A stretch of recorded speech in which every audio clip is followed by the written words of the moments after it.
Shalom Bapak Ibu Saudara yang dikasihi oleh Tuhan. Kita bertemu lagi dalam satu hari di mana Tuhan masih mengizinkan kita menikmati hari yang baru. Dan tentunya mari kita juga bisa mendapatkan satu pesan Tuhan lagi yang dapat kita renungkan bersama-sama. Saya akan membacakan satu bagian di dalam Nehemia pasal yang ke-8, ayat pertama dan ayat yang kedua. Demikian firman Tuhan berbunyi. Ketika tiba bulan yang ke-7, sedang orang Israel telah menetap di kota-kotanya, maka serentak berkumpullah seluruh rakyat di halaman di depan pintu gerbang air. Mereka meminta kepada Esra, ahli kitab itu, supaya ia membawa kitab Taurat Musa, yakni kitab hukum yang diberikan Tuhan kepada Israel. Amin. Saudara yang dikasihi oleh Tuhan, kejadian background dari Nehemia pasal ke-8 adalah bagaimana kita tahu orang Israel dipulangkan Tuhan dari masa pembuangan, masa perbudakan. Mereka pulang gelombang pertama bersama Esra, dan yang kedua ada bersama Nehemia. Ketika Nehemia 8 ditulis, itu ada sesuatu yang menarik yang kita bisa perhatikan bersama-sama, yaitu di ayat pertama. Dikatakan demikian, ketika itu bulan yang ke-7. Saudaraku, bulan yang ke-7 apa artinya?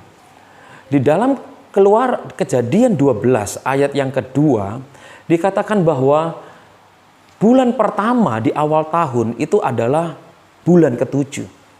Dan Kejadian 13 ayat yang keempat, awal bulan yaitu bulan ke-7 itu dikenal dengan bulan Abib namanya.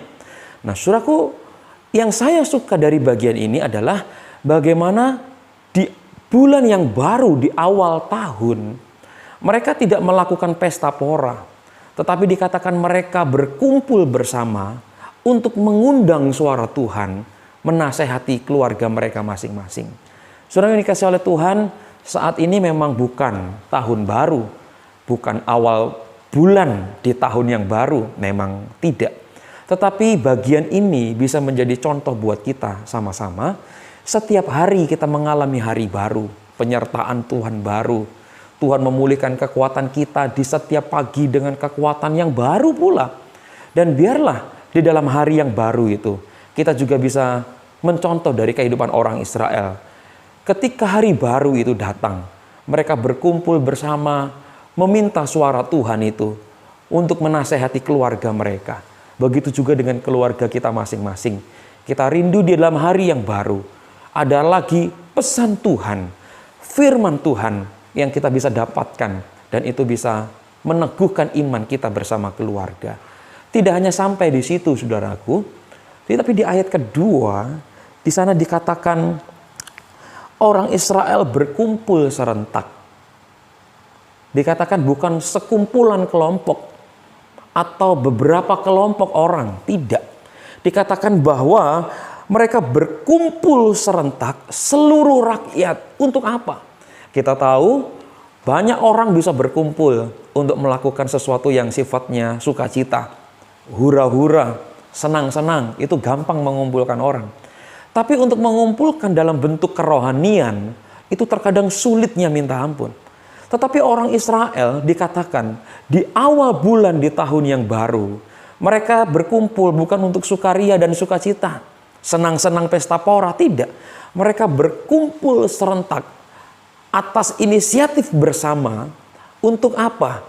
Mereka datang kepada Esra agar Esra menjelaskan Taurat Tuhan.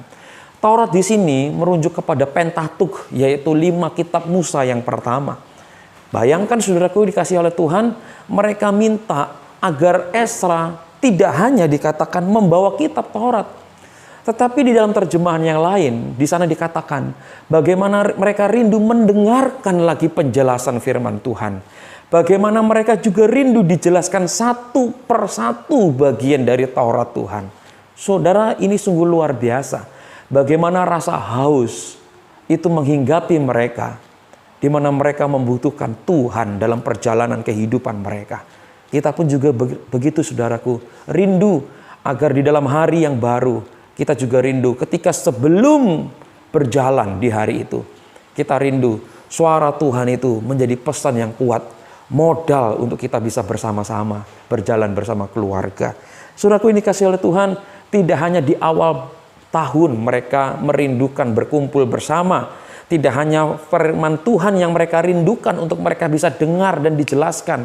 Tapi di ayat keempat, ini sungguh luar biasa. Saya membacakan di ayat yang keempat.